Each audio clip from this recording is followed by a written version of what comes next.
संतों ने जोर दिया है कि तीन ही चीज मुख्य रूप से काम करते कि सिमरन, भजन और ध्यान।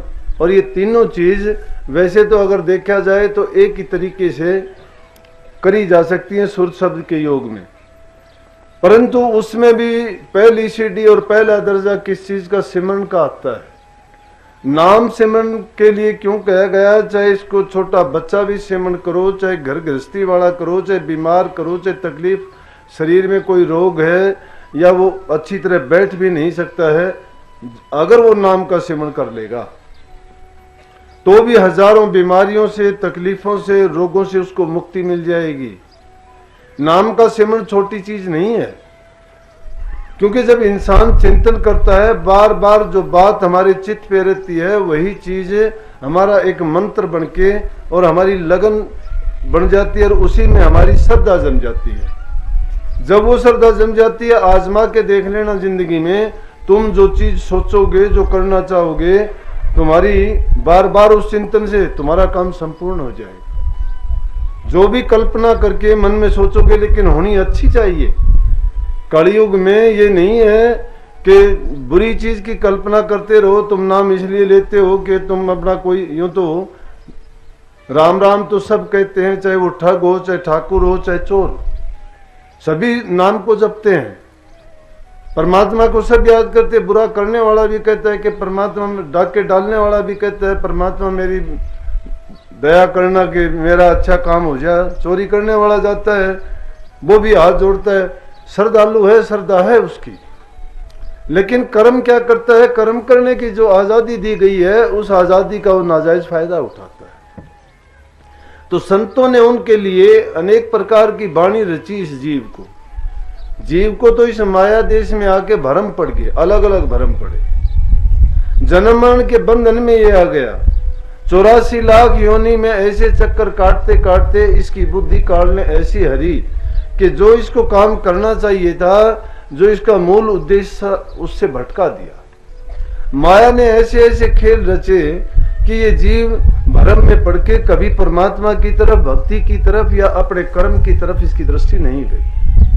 क्यों दृष्टि जाए कहां? लेकिन संत रूप अवतार धार के जीवों के कल्याण के वास्ते जब संसार में आते हैं, वो अनेक प्रकार से जीव को चेताते हैं। उनको भयानक भयानक वाणियां सुना के, रोचक बात बता के उनकी श्रद्धा बंधवाते हैं कि रोचक बात बताने से उनके दिल के अंदर उमंग होगी। जो उमंग पैदा होगी तो वो सोचेगा कि जब पिछले लोगों ने जब ऐसा किया है तो हम भी ऐसा कर सकते हैं और हमारा भी भला हो सकता है। और कुछ भयानक वाणियां इसलिए बताई कि इस जीव की जो तकलीफ भोगनी पड़ती है अपने कर्म के एवज में, जो ये जीव कर्म करता है उस कर्म फल को जब भोगता है तो इसको बड़ी दिक्कत आती है।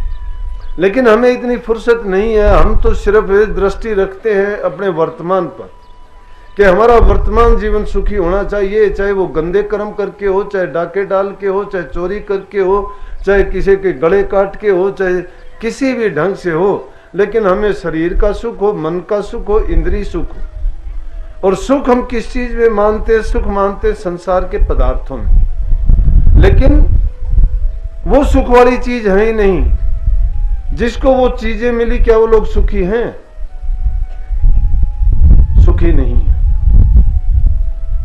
जिसको भी जाके देखोगे, धनवान से पूछो, धनवान सुखी नहीं है, दुखी है। बेटे पोते वालों से जाके पूछोगे, वो दुखी है। निसंतान वालों के पास जाके पूछोगे, कहेगा कि अगर एक लड़का हो जाता तो क्या कमी थी खुदा के दरबार में। लेकिन वो ये नहीं सोचता है कि जो परमात्मा ने हमारे निमित्त किया है वो उसने तो बहुत अच्छा किया था, लेकिन मैंने अपना कर्म खुद बिगाड़ा, मैंने अपना कर्म अच्छा नहीं किया। तो संतों ने उनके लिए चेतावनी दी उनको कि भाई तेरी ये काया तो पावनी आई है,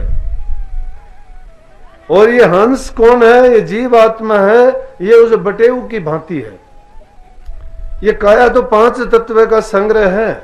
5 तत्व से पूरी सृष्टि की रचना है।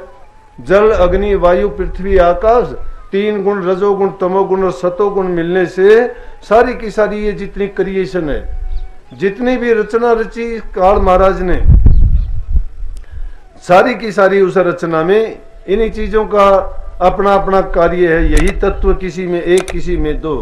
84 लाख योनि में, जीव जंतु में, पशु पक्षी में, वनस्पति में, जिसमें देखोगे सब में यही कार्रवाई हो रही है। लेकिन इंसान ऐसा मुकम्मल एक नमूना बनाया कि जिसमें सारे गुण दिए।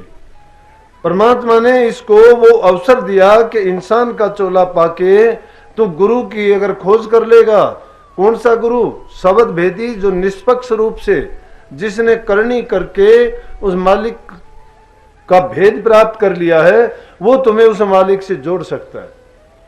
जहां वो खुद पहुंचा है उस मंजिल पर आपको भी ले जाएगा। आपको तो सिर्फ ये करना है कि जिसने ऐसा किया है उसकी शरण में जाके, उसकी बात को मान के और उसके इशारे को पकड़ के, उसके सैन और बैन दोनों चीजों को समझने की कोशिश करो।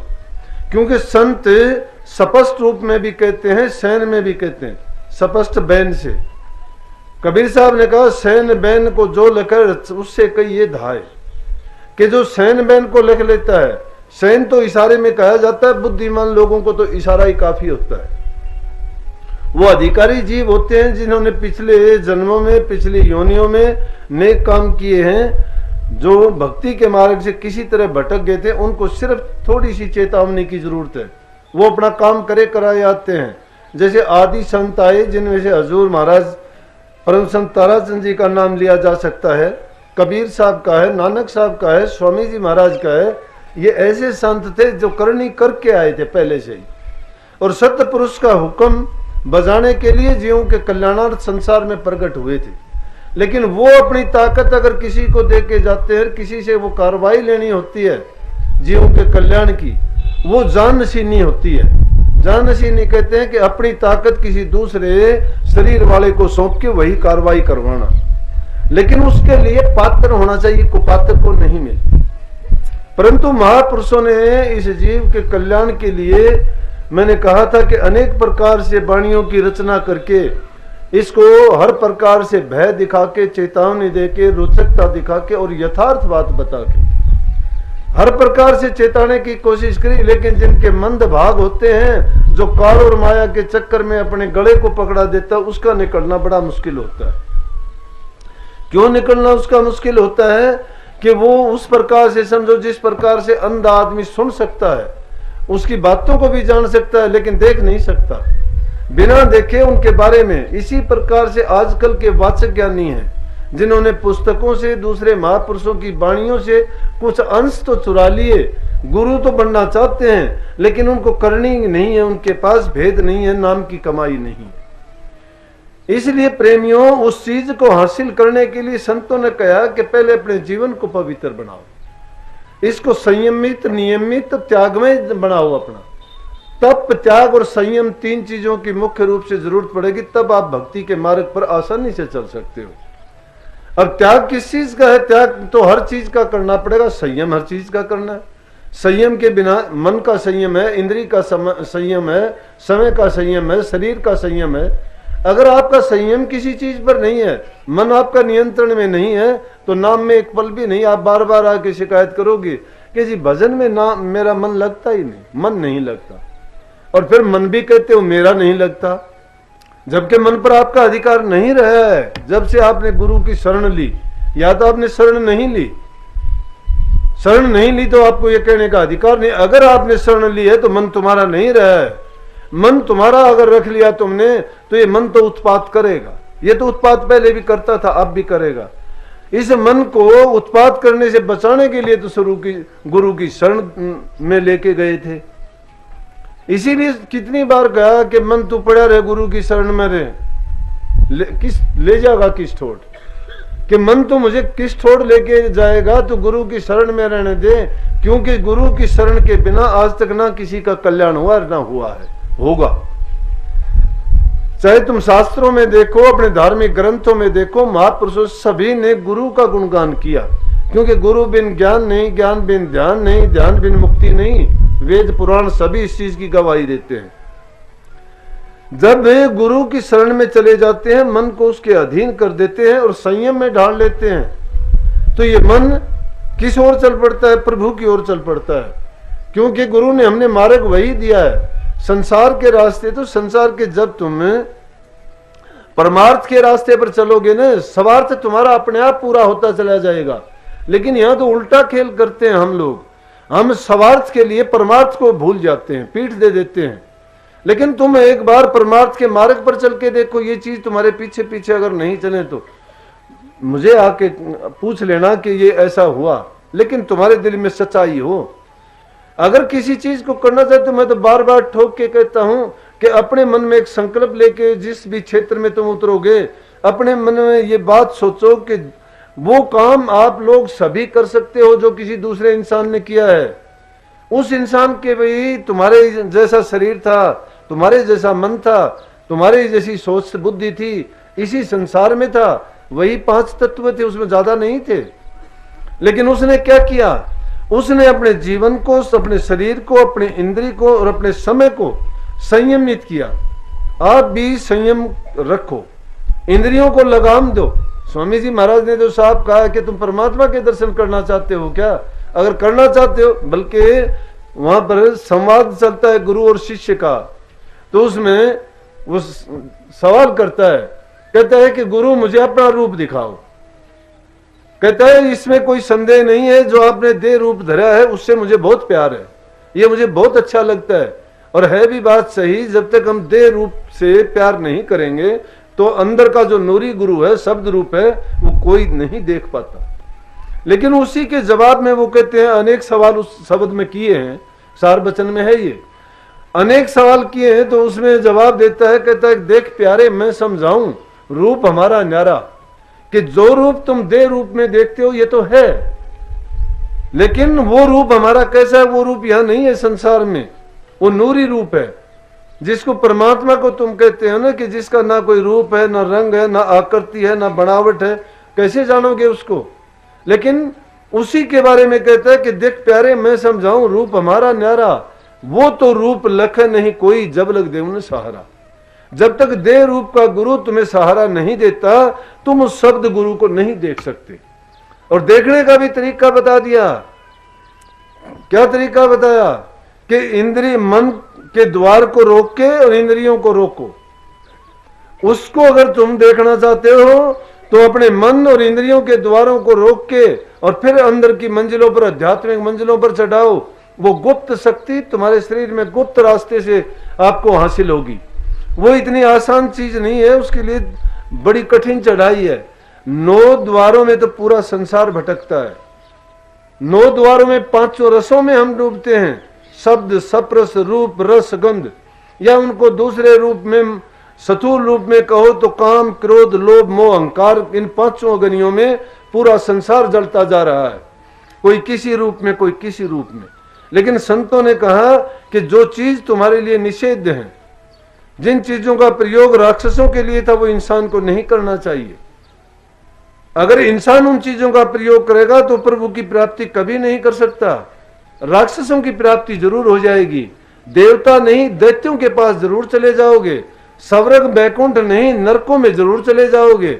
वहां तो बुलाने की, बताने की और किसी को समझाने की जरूरत नहीं। उसके लिए तो कह दिया कि देखो सब जग जात बया, उसके लिए पूरा संसार बया जाने लग रहा है, कोई रोकने वाला नहीं है। इसीलिए संतों ने सहज भाव से इस जीव को चेतावनी दी कि भाई प्रिय मित्रों, दोस्तों, भाइयों, तुम इस बात को समझो कि तुम जिस शरीर को अपना मानते हुए तुम्हारा नहीं है, ये तो हंस बैठे हुए लोग हैं। यहाँ आया है कुछ दिन के लिए, मिट्टी में मिट्टी मिल जाएगी, हवा हवा में मिल जाएगी, अग्नि तत्व अग्नि में मिल जाएगा, पानी है इसका सूख जाएगा। ये तो 5 तत्व जब प्रलय और महाप्रलय होती है ना, तो पानी मिट्टी को सोख ले, पानी मिट्टी को खराब कर देता है, दवाई लेके आता है। जब देखते नहीं जगह जगह सुनामी आती है, बर्बादी होती है, कौन करता है बर्बादी? पानी करता है। किसकी करता है? पृथ्वी की करता है। एक तत्व दूसरे तत्व को बर्बाद कर, पानी का जब भी होगा, अग्नि तत्व इसको खा जाएगी, अग्नि को वायु तत्व खा जाएगी, और वायु जाके आकाश में समा जाएगी। रचना भी शब्द की जब हुई थी, तो वो रचना भी इसी तरह हुई थी। शब्द ने आकाश को रचा, आकाश ने पवन को, पवन ने अग्नि को, अग्नि ने पानी को, और पानी से हवा को। अब पानी की रचना अग्नि से हुई है। इसी प्रकार से हमारे शरीर के तत्वों का भी जब विलय और प्रलय जब होती है तो भी वो इसी तरह से होगी। अग्नि के सुपर्द कर देते हो, हवा इसकी हवा में मिल जाती है, स्थूल रूप जो मिट्टी में इसका मिल जाता है, अग्नि अग्नि में चली जाती है, और जो शब्द रूप है वो आकाश में उड़ के वो पंछी। तो इसीलिए कहा कि काया आई पावनी तेरा हंस बटे उड़ लोग। इसीलिए प्रेमियों, जो तुम्हें चोला मिला है, जो तुम्हें अवसर मिला, ये टाइम मिला है, ये ऐसा आपको एक मौका मिला है कि उस को अगर आपने गंवा दिया वाद बिना मतलब के, बिना सोचे समझे, या इस संसार के झमेले में पड़ के, मैं मेरी के झगड़े में पड़ के, तो जन्म मरण के मेहमान बन के संसार में अनेक बार हम आए और अनेक बार फिर आते रहेंगे।